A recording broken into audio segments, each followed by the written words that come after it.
Hello everyone. तो आप सबका स्वागत है आपके अपने मैथ्स डोजो एक्स में, जहां आज हम करने वाले हैं क्लास 10th मैथ्स का चैप्टर नंबर 1, जिसका नाम है रियल नंबर्स। आज इस चैप्टर के अंदर में हम ऑल एग्जाम्पल्स को सॉल्व करेंगे। इससे प्रीवियस लेक्चर्स के अंदर में हमने रियल नंबर्स के बारे में जितनी भी चीज़ें हैं, रियल नंबर के बेसिक कंसेप्ट्स या फिर एक्सरसाइज, इन सब को कवर कर रखा है।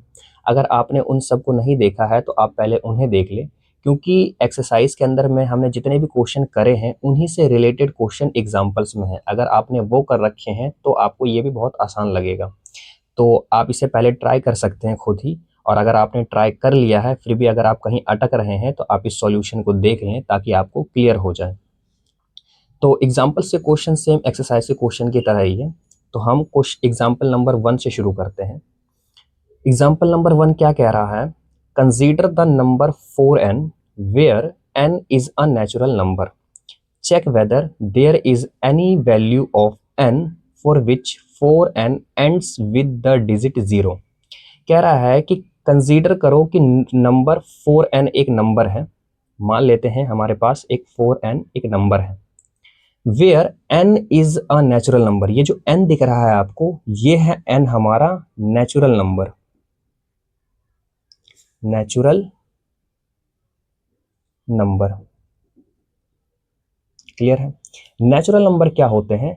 नेचुरल नंबर होते हैं 1 2 3 एंड सो ऑन, चलते जाते हैं। तो ये कह रहे हैं कि natural number n, check whether there is any value of n, n की किसी भी वैल्यू पर क्या ये 4n एंड हो रहा है 0 पे। फॉर एग्जाम्पल, अगर मान लो n की जगह मैंने 1 लिखा तो ये आ गया 4। क्या ये एंड हो रहा है 0 से? नहीं, ये तो 4 से एंड हो रहा है। फिर मैंने लिया n की जगह पर 2, तो ये आ जाएगा हमारा 16। क्या ये एंड हो रहा है 0 से? नहीं, ये तो 6 से एंड हो रहा है। फिर मैंने लिया 4 की पावर 3, ये होता है 64। क्या ये एंड हो रहा है 0 से? नहीं, ये एंड हो रहा है 4 से। तो ऐसे ही हमें चेक करना है कि क्या n की किसी भी वैल्यू पर 4n एंड हो रहा है 0 से। ठीक है, हमें यही चेक करना है। तो हम एक एक करके ऐसे चेक तो नहीं कर सकते क्योंकि ये फिर बहुत लंबा हो जाएगा। तो हम क्या करते हैं, एक छोटा सा कंसेप्ट सीखते हैं। यहाँ पे देखो, सबसे पहले हम देख लेते हैं कि 0 जो एंड में आता है वो किन नंबरों के एंड में आता है। फॉर एग्जाम्पल 10, 10 के एंड में 0 है। हाँ है। अगर हम देखें 20, इसके एंड में भी 0 है। अगर हम देखें 100, तो इसके एंड में भी 0 है।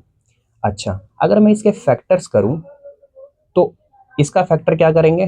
2 5 जा 10, 5 1 जा 5। ओके। अच्छा, अगर मैं 20 के फैक्टर करूं तो ये हो जाएगा 10 2 जा 20, 2 को 5 से कर देंगे तो 5 2 जा 10, 5 1 जा 5। क्लियर है? ओके। अब 100 का देखते हैं। 250 जा 100, 225 जा 50, 5 से चले जाएगा ये 5 टाइम्स में, और ये 5 से चले जाएगा 1 टाइम्स में। अब देखो, जो भी डिजिट 0 से एंड हो रहे हैं उनके फैक्टर में क्या चीज कॉमन है? उनके फैक्टर में 2 और 5 का कॉम्बिनेशन कॉमन है ना। ठीक है, तो हम यहां पर लिख सकते हैं कि 4n जो है हमारा, 4n जो है हमारा कैन एंड विद डिजिट 0। ये हो सकता है डिजिट 0 से एंड अगर if 2 and 5 both its prime factor. Prime factor. ठीक है, हम क्या कह रहे हैं कि 4n जो है ये एंड हो सकता है 0 से अगर इसका प्राइम फैक्टर हम इन्हीं की तरह निकाले तो उनके प्राइम फैक्टर में 2 और 5 अगर ये दोनों आ रहे होंगे तो हम बोलेंगे 4n जो है ये डिजिट एंड 0 से एंड हो सकता है। क्लियर है? तो हम 4 के फैक्टर करके देख लेते हैं। तो 4 का अगर मैं फैक्टर करूंगा तो वो होता है 2 इंटू में 2। अब देखो, इसके फैक्टर में 2 तो आ रहा है लेकिन 5 नहीं आ रहा है, और हमने क्या कहा है कि 2 और 5 का कॉम्बिनेशन होता है तभी वो डिजिट एंड होता है 0 से, लेकिन इसमें 2 है 5 नहीं है। तो हम यहां पर लिख सकते हैं कि since 5 is not 5 is not a prime, 5 is not a prime factor of 4, 5 जो है प्राइम फैक्टर नहीं है 4 का, इसलिए therefore 4n can not and with zero, and with zero. Clear है? तो हमें इस क्वेश्चन में यही कह रहा था कि कंसीडर करो एक 4n कोई नंबर है जहां पर n जो है एक नेचुरल नंबर है, तो चेक करो कि क्या किसी भी n की वैल्यू पर 4n एंड हो रहा है जीरो से। तो हमने चेक कर लिया, हमने एक छोटा सा कंसेप्ट भी सीख लिया कि जीरो पर वही डिजिट एंड होते हैं जिनके प्राइम फैक्टर में 2 और 5 का कॉम्बिनेशन आ रहा हो। क्लियर है? ओके। अब हम देखते हैं अपना एग्जाम्पल नंबर 2। देखो जितने भी एग्जाम्पल हैं, अगर आपने एक्सरसाइज से क्वेश्चन कर रखे होंगे तो आपने देखा होगा कि एक्सरसाइज के अंदर में सेम ऐसे ही क्वेश्चन आ रहे थे। तो अगर आपने एक्सरसाइज कर रखा है तो आप एग्जाम्पल से क्वेश्चन खुद भी कर सकते हो, लेकिन अगर किसी एग्जाम्पल में आप अटक जाते हो तो आप इसका सॉल्यूशन देख सकते हो। ठीक है, तो क्वेश्चन नंबर 2 क्या कह रहा है? Find the LCM and HCF of 6 and 20 by the prime factorisation method. हमें प्राइम फैक्टराइजेशन मेथड से 6 और 20 का एलसीएम और एचसीएफ दोनों निकालना है। तो सबसे पहले हम क्या करते हैं, 6 और 20 का प्राइम फैक्टराइजेशन निकाल लेते हैं। तो 6 का प्राइम फैक्टर निकालने के लिए हम इसके फैक्टर करेंगे, 2 3 ज़ा 6, 3 1 ज़ा 3। तो 6 का फैक्टर क्या आ गया, 2 इंटू में 3। क्लियर है? अच्छा, अब अगर मैं 20 के प्राइम फैक्टर की बात करूं, 20 के प्राइम फैक्टर की बात करूं तो ये आ जाएगा 2 10 ज़ा 20, 2 5 ज़ा 10, 5 1 ज़ा 5। क्या आ गया, 2 इंटू में 5। तो ये इसके फैक्टर हो गए। ठीक है। अच्छा, अब अगर मैं इसके एलसीएम की बात करूं, सबसे पहले हम एचसीएफ की बात कर लेते हैं। तो इसका एचसीएफ क्या हो जाएगा, तो इन दोनों में क्या कॉमन आ रहा है? तो देखो ये 2 जो है ये कॉमन आ रहा है ना, और कुछ कॉमन आ रहा है, 3 इसमें है इसमें नहीं है, तो सिर्फ 2 कॉमन है, तो यही इसका एचसीएफ हो जाएगा। अच्छा, अब अगर मैं एलसीएम की बात करूं तो एलसीएम में हम क्या देखते हैं, हम सारे नंबर को लिखते हैं। तो इसमें 2 है, तो हम देखते हैं कि क्या 2 कॉमन है किसी में। तो हाँ, 2 इसमें भी है और इसमें भी है। तो किस में सबसे ज्यादा बार है? इसमें सबसे ज्यादा बार है ना, क्योंकि इसमें 2 बार है, इसमें एक ही बार है। तो इसमें 2 बार है ना, तो जहां ज्यादा होता है वहां से हम उठा लेते हैं। तो हम 2 को 2 बार लिख लेंगे, तो ये 2 हो गया। अब 3 को लिखेंगे, 3 इसमें है इसमें नहीं है, तो हम सिर्फ एक बार लिख लेंगे 3। ऊपर हो गया। अब नीचे के सारे नंबर लिखेंगे, तो हमने 2 तो लिख लिया, अब हम 5 लिखेंगे। 5 इसमें है और किसी में नहीं है, तो 5 को एक बार लिख लेंगे। हमें सारे नंबर को लिखना होता है, लेकिन जो रिपीट करता है तो हम देखते हैं कि कहाँ सबसे ज्यादा रिपीट कर रहा है, तो वहां से उठा के लिख लेते हैं। तो हमने 2 को देखा तो 2 रिपीट कर रहा है, तो जहां सबसे ज्यादा बार है वहां से सारे 2 को उठा लिया हमने, तो 2 बार उठा लिया। फिर 3 को लिख दिया, फिर 5 को लिख दिया। तो ये कितना हो गया, 2 2 ज़ा 4, 4 3 ज़ा 12, 12 5 ज़ा 60। क्लियर है? तो हमने एलसीएम भी निकाल लिया और एचसीएफ भी निकाल लिया बाय प्राइम फैक्टराइजेशन मेथड। इसी को कहते हैं हम प्राइम के फैक्टर निकालना। देखो ये प्राइम नंबर है ना, 2 3 प्राइम है, 2 2 2 5 भी प्राइम है। ठीक है, तो हम ऐसे निकालते हैं प्राइम फैक्टराइजेशन से एलसीएम और एचसीएफ। ठीक है, इसी के साथ हमारा एग्जाम्पल नंबर 1 और एग्जाम्पल नंबर 2 क्लियर होता है। ठीक है, अब हम करते हैं अपना एग्जाम्पल नंबर 3। ठीक है, ओके। अब एग्जाम्पल नंबर 3 कह रहा है कि find the HCF of 96 and 404 by prime factorisation method, hence find their LCM. हमें सबसे पहले कह रहा है कि एचसीएफ निकालो इसका और इसका बाय प्राइम फैक्टराइजेशन मेथड। ठीक है, तो हम सबसे पहले क्या करते हैं, इसके प्राइम फैक्टर निकाल लेते हैं। तो 96 का और 404 का हम प्राइम फैक्टर निकाल लेंगे। ठीक है, अच्छा 96 का अगर मैं प्राइम फैक्टर निकालूं तो ये हो जाएगा 2 4 ज़ा 8, 8 चला गया तो इसमें बच गया 1, तो 1 इसमें आ जाएगा तो हो जाएगा 16। तो ये हो जाएगा 8 2 ज़ा 16। ओके, फिर ये 2 से चले जाएगा, ये 4 से चले जाएगा, फिर 2 1 ज़ा 2, 2 2 ज़ा 4, फिर 2 6 ज़ा 12, फिर 2 3 ज़ा 6, फिर 3 1 ज़ा 3, 1 2 3 4 5, 1 2 3 4 5 इंटू में ये 3, तो ये इसके फैक्टर आ गए। क्लियर है। ऐसे ही हम 404 का भी प्राइम फैक्टर निकाल लेंगे। ठीक है, ओके। तो 404 का अगर मैं प्राइम फैक्टर निकालूं तो ये होता है 2 2 ज़ा 4, 2 2 ज़ा 4, 2 1 ज़ा 2, 2 1 ज़ा 2। अब 101 जो है ये खुद में एक प्राइम है, तो ये 1 से चले जाएगा। क्लियर है। तो हमारा क्या फैक्टर आ गया, 2 इंटू में 2 इंटू में 101। क्लियर है। अच्छा, अब इसका एचसीएफ निकालते हैं। तो एचसीएफ क्या हो जाएगा, जो दोनों में कॉमन है। तो इसमें देखो, एक ये वाला 2 कॉमन है, एक ये वाला 2 कॉमन है, तो 2 कॉमन आ गया ना 2 बार। तो यही हो जाएगा इसका एचसीएफ, 2 इंटू 2 4। तो 4 इसका क्या आ गया, एचसीएफ आ गया। ठीक है। अब एचसीएफ निकालने के बाद हम एलसीएम भी निकाल सकते हैं बाय प्राइम फैक्टराइजेशन मेथड, लेकिन इसमें कह रहा है कि एचसीएफ निकालो तुम प्राइम फैक्टराइजेशन मेथड से और उसके बाद निकालो तुम एलसीएम। तो हम एलसीएम निकालते हैं एक रिलेशन से। देखो, हमने रिलेशन पढ़ रखा है ना कि we know that the relation between LCM and HCF. हमने एलसीएम और एचसीएफ के बीच का रिलेशन पढ़ रखा है। क्या होता है, एचसीएफ इंटू में LCM is equals to first number into में सेकेंड नंबर। ठीक है, ओके। अच्छा, एचसीएफ जो है वो कितना आया था हमारा, 4 लिख देते, इंटू में एलसीएम हमें निकालना है। फर्स्ट नंबर कौन सा हमारा, 96। सेकेंड नंबर क्या है हमारा, 404। क्लियर है, ओके। तो एलसीएम क्या आ जाएगा हमारा, 96 इंटू में 404 अपॉन में ये मल्टीप्लाई में इधर आके डिवाइड में हो जाएगा, तो ये आ जाएगा 4। अब 4 से ये कट जाएगा, तो ये कट जाएगा 2 टाइम्स में, ये 4 8 टाइम्स में कट जाएगा, ये कट जाएगा, 2 2 ज़ा 4, 4 2 ज़ा 8, फिर 24 को हम मल्टीप्लाई कर देंगे 404 से, तो ये आ जाएगा हमारा 96। क्लियर है। तो हमने निकाल लिया 96 का और 404 का एचसीएफ, और हमने रिलेशन जानते थे एचसीएफ और एलसीएम के बीच का, तो हमने इसकी हेल्प से एलसीएम भी निकाल लिया, जो कि आया 9696। क्लियर है। अच्छा, अब हम देख लेते हैं अपना एग्जाम्पल नंबर 4 क्या कहता है ये।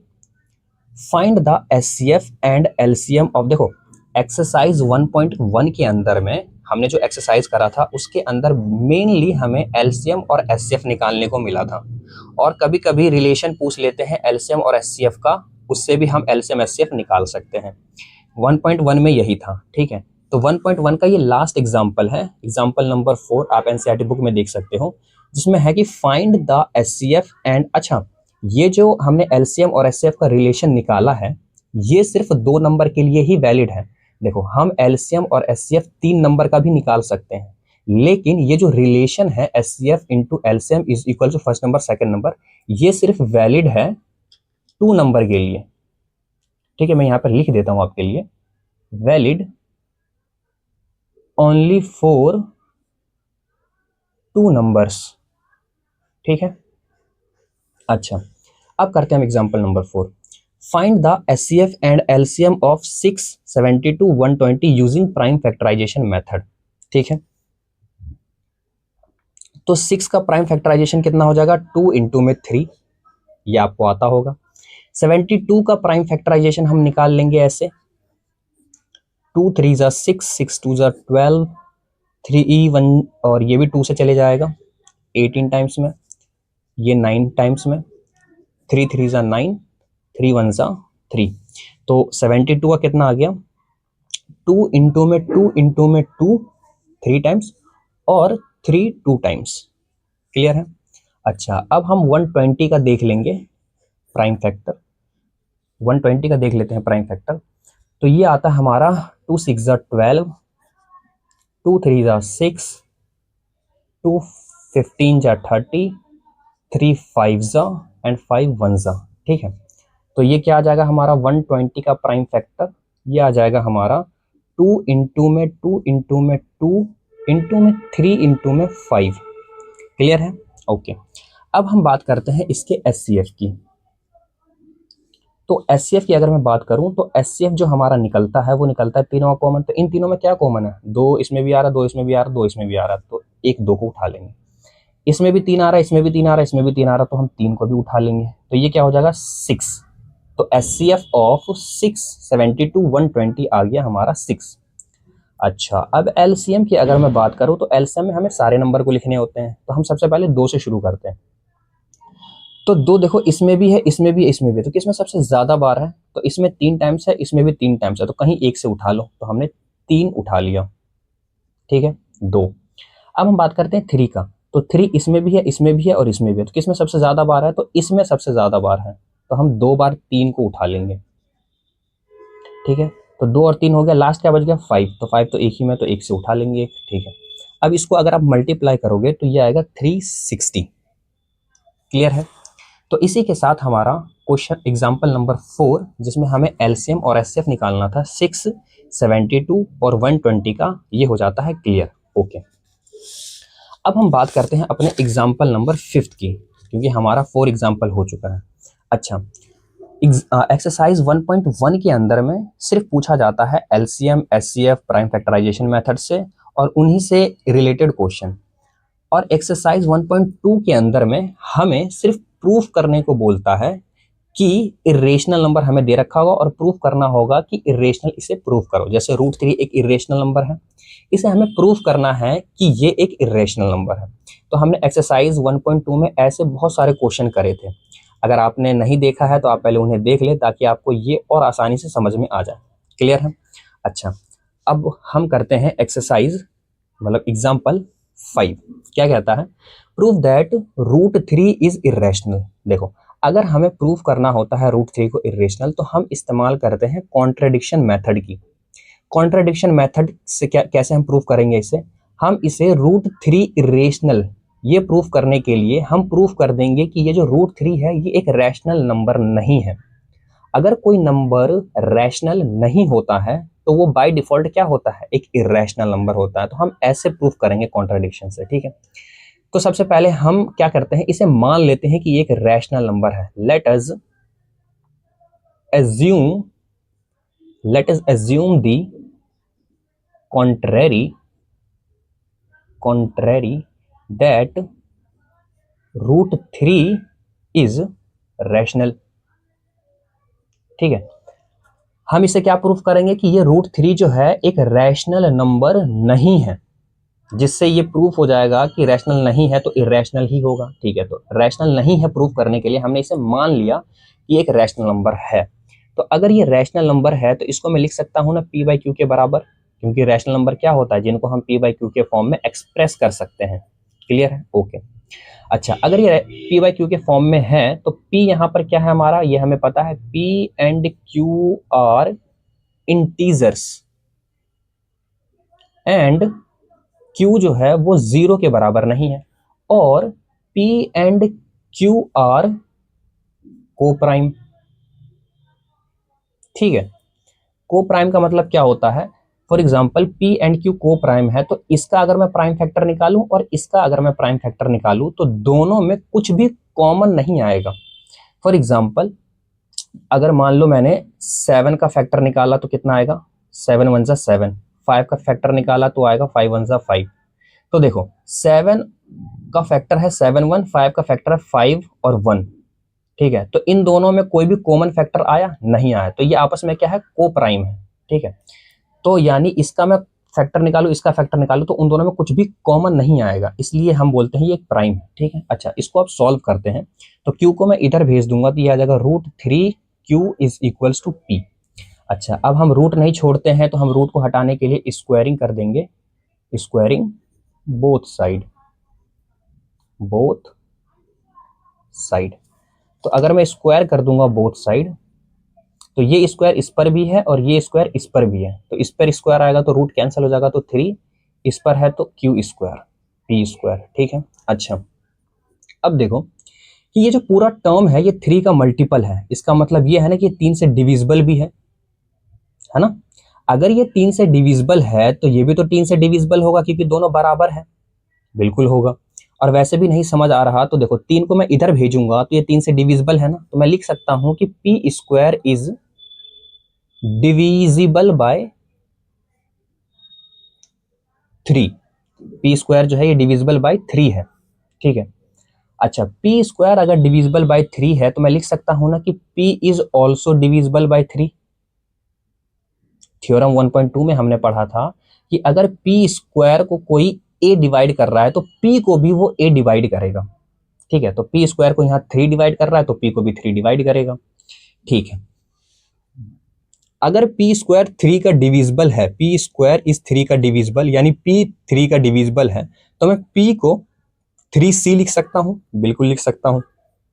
क्योंकि अगर कोई नंबर डिविजिबल होता है ना तो वो उसका मल्टीपल भी होता है, तो हमने मल्टीपल लिख दिया, ठीक है। और यहां पर हम लिख देते हैं कि c इज एन इंटीजर, ठीक है, okay.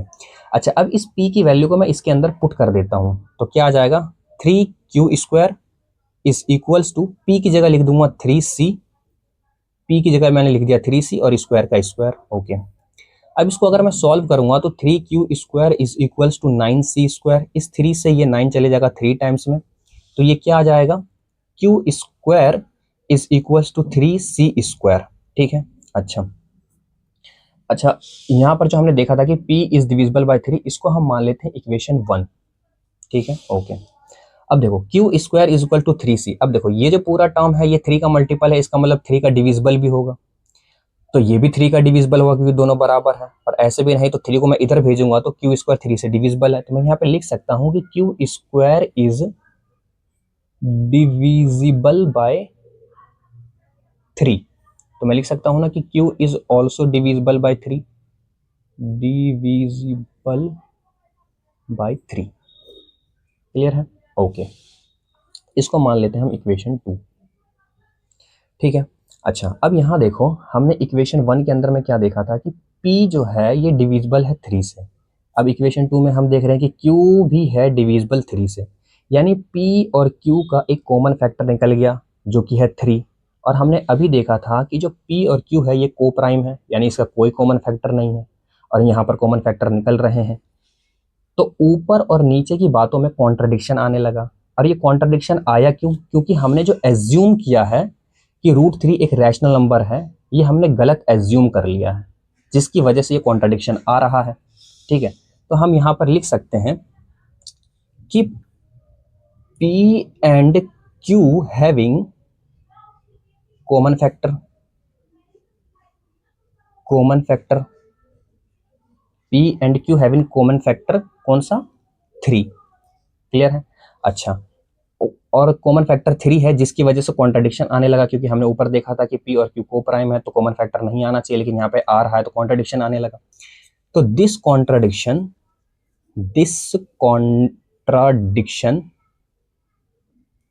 Is arise because of our wrong assumption, है ना। ये कॉन्ट्राडिक्शन क्यों आया, क्योंकि हमने जो एज्यूम किया था कि √3 एक रैशनल नंबर है, ये गलत एज्यूम किया था, तो इसी गलत एजम्पशन की वजह से हमारा कॉन्ट्राडिक्शन आया। अब अगर हमने ये गलत एज्यूम किया कि √3 एक रैशनल नंबर है, तो सही क्या हो जाएगा कि √3 रैशनल नंबर नहीं है, और जो चीज रैशनल नंबर नहीं होता है वो बाय डिफॉल्ट इरेशनल होता है। तो हम लिख सकते हैं कि देयरफॉर √3 इज इरेशनल, क्लियर है। तो यही सारे स्टेप्स आपको बोर्ड एग्जाम में भी लिख के आने हैं ताकि आपको पूरे में से पूरे नंबर मिले, ठीक है। अगर किसी नंबर को हमें इरेशनल प्रूफ करना होता है तो हम कॉन्ट्रडिक्शन मेथड से ऐसे प्रूफ करते हैं, ये सबसे आसान और सबसे सिंपल स्टेप्स होते हैं, क्लियर है, ओके। इसी के साथ हमारा एग्जाम्पल नंबर 5 होता है क्लियर। अब हम चलते हैं एग्जाम्पल नंबर 6 की तरफ। एग्जाम्पल नंबर 6 हमारा क्या कह रहा है, एग्जाम्पल नंबर 6 कह रहा है कि शो दैट 5 माइनस में √3 जो है ये एक इरेशनल नंबर है। तो इसको भी हम सेम प्रूफ कर देंगे। सबसे पहले हम मान लेंगे कि let us assume that 5 minus में √3 इज रैशनल। हमने मान लिया कि एक रैशनल नंबर है। अच्छा, 5 माइनस में √3 अगर एक रैशनल नंबर है तो इसको मैं p/q के फॉर्म में लिख सकता हूँ, बिल्कुल लिख सकता हूँ, क्योंकि हमें पता है कि रैशनल नंबर जो होता है वो p/q के फॉर्म में एक्सप्रेस किया जाता है। ओके, अब यहाँ पर जो p और q है वो इंटीजर है, p and q are integers, ठीक है, एंड q 0 के बराबर नहीं होता है, ये रैशनल नंबर की डेफिनेशन थी। और p एंड q जो है यहाँ पर p एंड q आर को प्राइम, ठीक है, p एंड q आर को प्राइम, को प्राइम मतलब इनके कॉमन फैक्टर नहीं होंगे। ओके, अब इसको सॉल्व करते हैं तो देखो √3 इधर माइनस में, इधर जाके प्लस में हो जाएगा तो 5, और इधर जो p/q है, देखो हम साइन हमेशा लेफ्ट की तरफ देखते हैं, तो इधर 5 प्लस में है लेकिन माइनस में है √3, तो √3 को इधर भेज दूंगा तो प्लस में हो जाएगा √3, और इधर ये प्लस में है p/q तो इधर आके माइनस में हो जाएगा p/q, ठीक है। अब इसको सॉल्व कर लेते हैं, तो इसके नीचे कुछ नहीं है तो 1 ले लेते हैं हम, तो एलसीएम लेंगे q और 1 का तो आएगा q, ठीक है। तो अब क्रॉस मल्टीप्लाई कर लेते हैं, इसको करेंगे तो 5q आ जाएगा, माइनस में p को 1 से करेंगे तो p आ जाएगा, इज इक्वल्स टू √3। अब हमें पता है कि p और q जो है इंटीजर है, और p और q जब फ्रैक्शन में होते हैं, इंटीजर होते हैं और फ्रैक्शन में होते हैं, तो वो एक रैशनल नंबर होता है। तो हम कह सकते हैं कि ये एक रैशनल नंबर है, लेकिन हमें पता है कि √3 एक इर्रेशनल नंबर है, हमने पहले प्रूव किया है।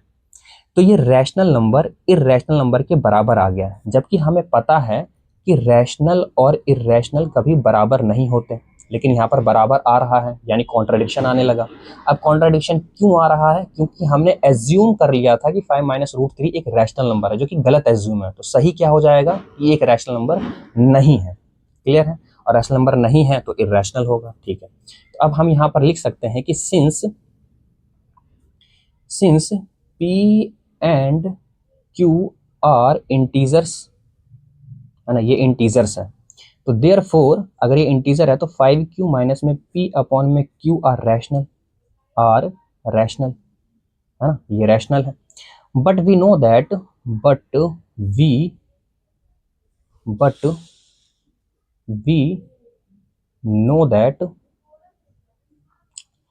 क्या कि √3 इज इर्रेशनल। हमें पता है कि √3 एक इरेशनल नंबर है, और ये रैशनल नंबर दोनों बराबर नहीं हो सकते, तो कॉन्ट्राडिक्शन आने लगा। तो दिस कॉन्ट्राडिक्शन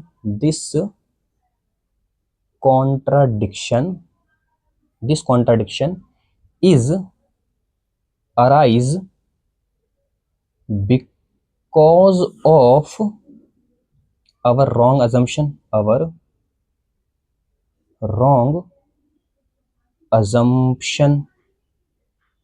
है ना, हमारे रॉन्ग अजम्पशन की वजह से कॉन्ट्राडिक्शन आया।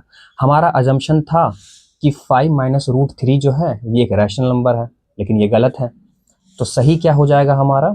देयरफॉर 5 माइनस में √3 इज इरेशनल, है ना। अगर वो रैशनल नहीं है तो ये वो इरेशनल होगा। क्लियर है? इसी के साथ हमारा एग्जाम्पल नंबर 6 जो है ये कंप्लीट होता है। क्लियर है? अच्छा, अब इस चैप्टर का हम लास्ट एग्जाम्पल करेंगे। चैप्टर नंबर 1 रियल नंबर का हम लास्ट एग्जाम्पल करेंगे, एग्जाम्पल नंबर 7। इस चैप्टर के अंदर में टोटल 7 ही एग्जाम्पल्स हैं, तो हम लास्ट एग्जाम्पल करते हैं। तो लास्ट एग्जाम्पल क्या कह रहा है कि शो दैट 3√2 इज इरेशनल। तो इसको भी हम ऐसे ही प्रूव करेंगे। सबसे पहले let us assume that 3√2 is irrational, ठीक है, 3√2 is irrational। ओके, अच्छा सॉरी, हम यहाँ पर पहले मानेंगे कि ये एक रैशनल नंबर है। लेट अस अज्यूम दैट 3√2 जो है एक रैशनल नंबर है, क्योंकि हमें इसे इरेशनल प्रूफ करना है। तो इरेशनल प्रूफ करने के लिए सबसे पहले हम कॉन्ट्राडिक्शन मेथड का इस्तेमाल करने के लिए हम इसको मानेंगे कि एक रैशनल नंबर है। तो रैशनल नंबर है तो 3√2 को मैं p/q के बराबर लिख सकता हूँ, जहां पर p एंड q जो है are integer and q is not equals to 0, और p and q are coprime. q are coprime. Clear है? ठीक है, अब इसको सॉल्व करते हैं। इसको सॉल्व करेंगे तो q को अगर मैं इसको सॉल्व करेंगे तो √2 p/q, अब 3 इधर मल्टीप्लाई में है तो इधर आके डिवाइड में हो जाएगा। अब देखो p और q जो है इंटीजर है, ठीक है, और इंटीजर फ्रैक्शन में होते हैं तो हम क्या कहते हैं उसे, रैशनल नंबर। तो p/3q एक रैशनल नंबर है, लेकिन हमें पता है कि √2 जो है ये एक इर्रेशनल नंबर है, और इर्रेशनल नंबर कभी रैशनल नंबर के बराबर नहीं आ सकता, लेकिन ये बराबर आ रहा है। इसका मतलब क्या है, कॉन्ट्राडिक्शन। हमें पता है कि इर्रेशनल नंबर रैशनल नंबर के बराबर नहीं आ सकता, लेकिन यहाँ बराबर आ रहा है, यानी कॉन्ट्राडिक्शन आ रहा है। ये कॉन्ट्राडिक्शन क्यों आ रहा है, क्योंकि हमने एज्यूम जो किया है 3√2 एक रैशनल, ये गलत एज्यूम किया है। अब गलत एज्यूम किया है कि ये एक रैशनल नंबर है, तो सही क्या हो जाएगा कि ये एक रैशनल नंबर नहीं है, और जो नंबर रैशनल नहीं होता है वो इर्रेशनल होता है। तो ये भी प्रूफ हो गया। तो बस अब लिख देते हैं कि since p and q are integers, therefore p/3q is rational, ठीक है। But p/3q, but we know that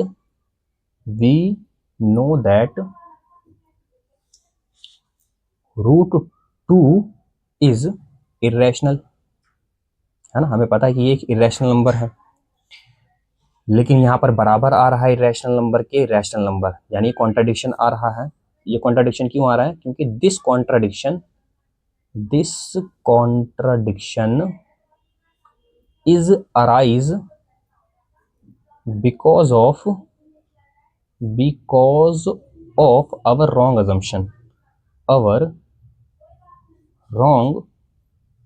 assumption, ठीक है। अगर हमारा अजम्पशन रॉन्ग है तो देयरफॉर 3√2 इज इर्रेशनल, प्रूव हो गया। क्लियर है। तो इसी के साथ हमारा एग्जाम्पल नंबर 7 खत्म होता है, और इसी के साथ हमारे इस चैप्टर के अंदर में जितने भी एग्जाम्पल्स थे वो सारे खत्म होते हैं। और उम्मीद है आपको समझ में आया होगा, और अगर समझ में आया हो तो आप इस वीडियो को लाइक करें और अपने दोस्तों के साथ शेयर भी करें। और आप अगर इस चैनल पर नए हैं तो चैनल को सब्सक्राइब कर लें, ताकि आपको जब भी लेक्चर डलें तो आपको नोटिफिकेशन आ जाए। अब इसके बाद हम चैप्टर नंबर 2 शुरू करेंगे, जिसका नाम है पोलिनोमियल। और इस चैप्टर के जितने भी, चैप्टर नंबर 1 के जितने भी नोट्स हैं वो आपको टेलीग्राम पर मिल जाएंगे, और टेलीग्राम का लिंक आपको डिस्क्रिप्शन में मिल जाएगा। और जो भी हम क्लास में करते हैं उन सबको हैंड रिटन बना के मैं PDF बना के डाल देता हूँ टेलीग्राम के ऊपर, तो आप वहाँ से आप एक्सेस कर सकते हैं, ताकि एग्जाम के टाइम पे आप उससे गो थ्रू हो जाए और एग्जाम में फुल नंबर ला सकें। तो मिलते हैं चैप्टर नंबर 2 पोलिनोमियल के साथ। Thank you.